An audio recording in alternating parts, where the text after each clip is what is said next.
एक बहुत ही महत्वपूर्ण विषय पर ध्यान गया है, रोहिंग्या समस्या। रोहिंग्या मुसलमान मूलतः ब्रिटिश भारत में बंगाल के मूल निवासी थे। 1824 और 1848 के दौरान इस दशक में बंगाल में बहुत बड़े बड़े अकाल पड़ते रहे, जिसमें कि लाखों लोगों की मौतें होगी।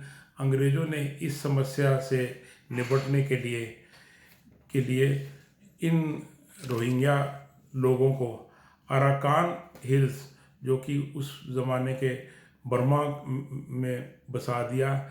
वहाँ पर अराकान हिल में रख्यान बुद्धिस्ट जो थे वो वो बड़ी संख्या में रहते थे।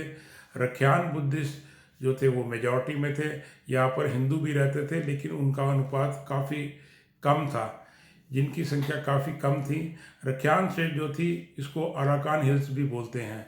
1947 में जब देश आज़ाद हुआ, इन रोहिंग्या मुसलमानों ने पाकिस्तान के साथ ईस्ट पाकिस्तान में जाने की ख्वाहिश जाहिर की, और ये ईस्ट पाकिस्तान में जाना चाहते थे, जिसको कि बर्मा की सरकार ने नहीं माना।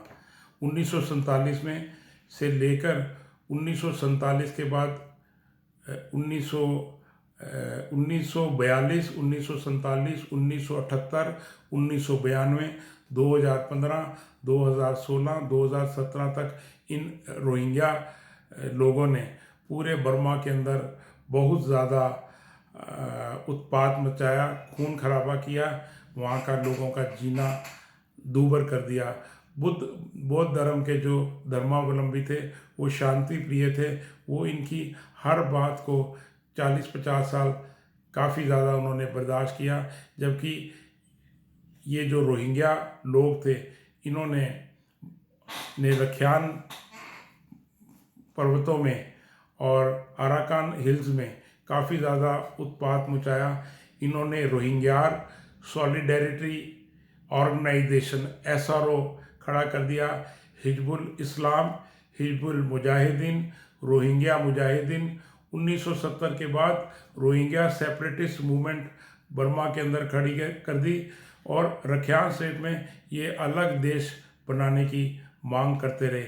ये अक्सर बर्मा की आर्मी के साथ गुरिल्ला युद्ध करते, और जब इनके ऊपर कोई आक्रमण होता तो ये बांग्लादेश के अंदर जाकर छुप जाते। इनका जो कन्फ्लिक्ट जोन था वो रख्यान डिस्ट्रिक्ट था। रोहिंग्या मुस्लिम, और एक तरफ रोहिंग्या मुस्लिम और दूसरी तरफ बुद्धिस्ट, ये अक्सर आपस में एक दूसरे से टकराते रहे। लेकिन हद तो तब हो गई जब 2010 में रोहिंग्या लोगों ने हज़ारों बुद्धिस्ट औरतों का बलात्कार कर दिया, हज़ारों लोगों का नरसंहार कर दिया। यहाँ तक कि रोहिंग्या बुद्धिस्ट लोगों को मारकर, उनकी चमड़ी निकालकर उसका मांस भी खाया, जिससे शांति प्रिय बुद्ध काफ़ी ज़्यादा विचलित हुए, और उन्होंने इनके साथ बदले की बात सोच ली। इसमें अब पूरी तरह से बुद्ध जो थे वो इनके साथ लड़ने के लिए तैयार हो गए। उस समय म्यांमार की जो मिलिट्री थी वो, और वहाँ के एक बहुत बड़े बुद्ध नेता चिराथू जो थे, वो अपना सामने आए, और उन्होंने देश के सभी बौद्ध धर्मावलंबियों को इकट्ठा कर दिया, और उन्होंने इनके साथ कई बार वार्ताएं की। लेकिन ये जो रोहिंग्या लोग थे, इनके ऊपर किसी बात का असर नहीं होता। ये अक्सर एक शांति प्रिय लोगों के सामने खुले के अंदर पशुओं को काटते थे। ईद वाले दिन गऊओं को काटते थे, बकरों को काटते थे, जिससे बुद्ध लोग काफ़ी आहत होते थे। उन्होंने इनको बहुत बार समझाया। जब 2001 के अंदर भगवान बुद्ध की प्रतिमाओं को अफ़गानिस्तान के बामियान प्रांत में तोड़ा गया, तो उस समय भी ये जो रोहिंग्या मुसलमान थे, इन्होंने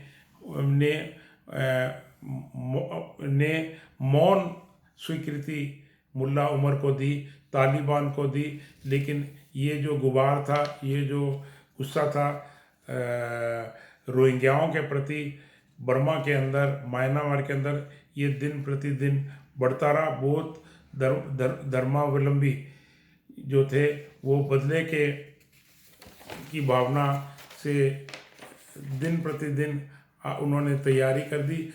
2000 के साथ उन्होंने 2010 के बाद लगातार बुद्ध धर्मावलंबियों में, जो कि अब तक पूरे देश में चिराथू जी महाराज के आदेशानुसार इकट्ठे हो गए।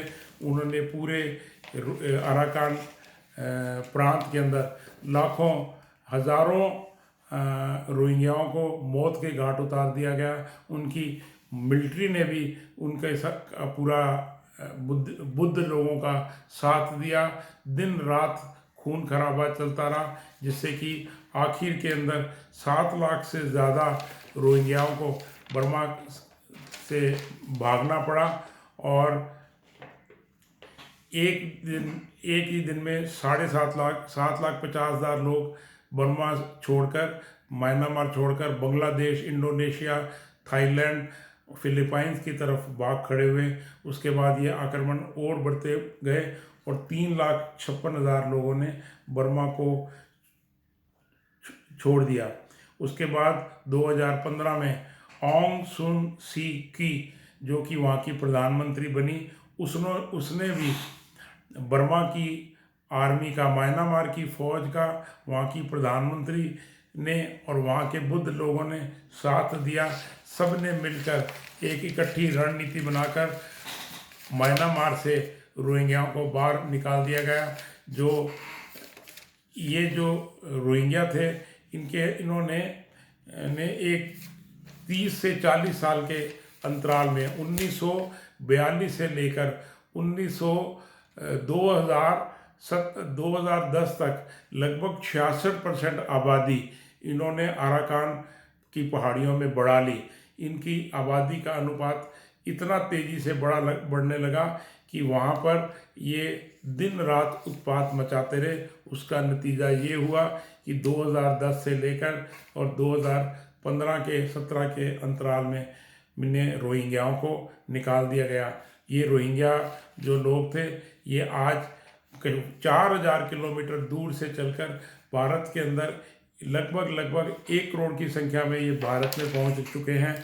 लगभग 1 लाख रोहिंग्या जम्मू के पास आकर बस गए हैं। इसी प्रकार से दक्षिण भारत से लेकर उत्तर भारत के हर क्षेत्र में रोहिंग्या फैल गए हैं। एक बात जो बड़ी आश्चर्य की वो है, इनके अंदर लगभग 50,000 लोगों ने 1 साल के अंतराल के अंदर, इनकी औरतों ने, जिन 7-8 साल की उम्र की बच्चियों से लेकर और 16 साल की बच्चियों ने लगभग 60 से 70 हज़ार बच्चों को जन्म दे दिया।